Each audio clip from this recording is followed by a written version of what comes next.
Jesus new creation ministry ద్వారా ఈ రీతిగా అనుదిన ఆహారమును మీతో పంచుకోవడానికి దేవుడిస్తున్నటువంటి కృపను బట్టి దేవునికి ఎనలేని కృతజ్ఞతలు. మరి యొక్క అమూల్యమైన దినాన్ని దేవుడు మనకి దయచేసి ఉన్నారు కాబట్టి ఆయనను మనం స్తుతించ బద్దులమై ఉన్నాం.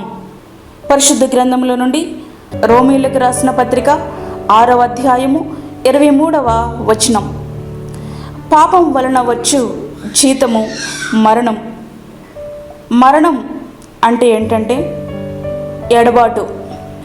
దేని నుండి ఎడబాటు? దేవుని నుండి ఎడబాటు.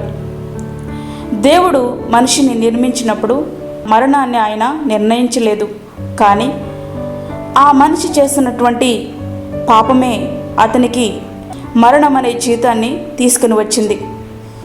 ఉండాల్సిన చోట ఉండకపోవడం వల్లనే మరణం సంప్రాప్తమైంది. ఎలయనగా పాపం వలన వచ్చు జీతము మరణము. ఆ మరణం నుండి మనిషి జీవంలోనికి ప్రవేశించాలి. చేపలు ఎప్పుడు నీటిలోనే ఉంటాయి. చలి పెడుతుందేమోనని బయటకు తీసుకుని వచ్చి ఎండలో పడితే ఏమవుతుంది? చనిపోతాయి. కారణం, వాటిని నీటిలోనే ఉండడానికి దేవుడు నిర్ణయించాడు. అవి అక్కడే ఉండాలి. అదేవిధంగా దేవునితో కలిసి సహవాసం చేయడానికి నిర్మించబడిన మనిషి దేవునితోనే ఉండాలి. కానీ దేవునికి దూరమై సాతానికి దగ్గరయ్యాడు.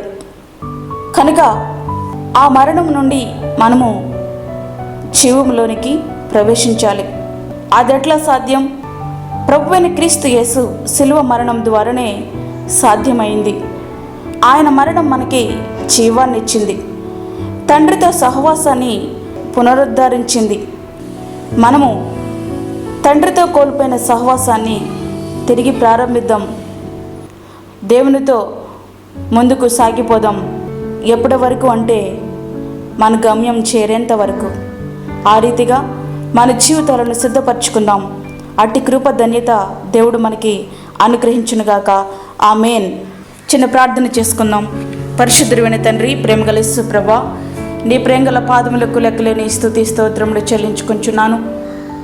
మరి యొక్క దినాన్ని మీరు మాకు మా జీవితంలో అనుగ్రహించి ఈ రీతిగా నీ సన్నిధిలో ప్రార్థించుకునే కృపను మాకు ఇచ్చారయ్యా. నీకు స్తోత్రాలు చెల్లించుకుంటున్నాను. ఈ దినమంతా మాకు తోడుగునండి. ప్రతి విధమైన శోధన, కీడు, ప్రమాదముల నుంచి మమ్మల్ని తప్పించండి. ఈ దినమంతటికి కావలసిన నీ కృపను, నీ జ్ఞానాన్ని మాకు అనుగ్రహించండి. బలహీనులను బలపరచండి, రోగులను స్వస్థపరచండి, గర్భిణీ స్త్రీలను జ్ఞాపకం చేసుకొనండి, చంటి బిడ్డలను, వృద్ధులను, బలహీనులను ప్రభా నీ భద్రత కింద ఉంచండి నాయనా. నీకు స్తోత్రములు. దూరదేశంలో ఉంటున్నటువంటి నీ బిడ్డలకు నీ కాపుదల, నీ భద్రతను దయచేయండి. నీ సన్నిధిని మీరు మాతో ఉంచండి. ఈ కరోనా ప్రభావం త్వరగా తగ్గడానికి సహాయం చేయండి. నీ సన్నిధిని మీరు మాతో ఉంచండి. నీ రాకడ కొరకు మమ్మల్ని సిద్ధపరచండి ప్రభా. నీకు స్తోత్రములు. మా రాష్ట్ర నాయకులను జ్ఞాపకం చేసుకొనండి ప్రభా. వారికి నీ కాపుదలను అనుగ్రహించండి. వారి పరిపాలనలో నీ సన్నిధిని దయచేయండి నాయనా. నీకు స్తోత్రాలు. మాకు కాదు యెహోవా, మాకు కాదు, సమస్త మహిమ ప్రభావాలు మీకే ఆరోపించుకుంటూ యేసు పరిశుద్ధ నామమున అడిగి వేడుకుంటున్నాము తండ్రి. ఆమేన్. మీ ప్రార్థన అవసరతలు మాకు తెలియచేయండి. తెలియజేయవలసిన మా ఫోన్ నెంబర్ 9177377559. దేవుడు మిమ్మను దీవించునుగాక. ఆమేన్.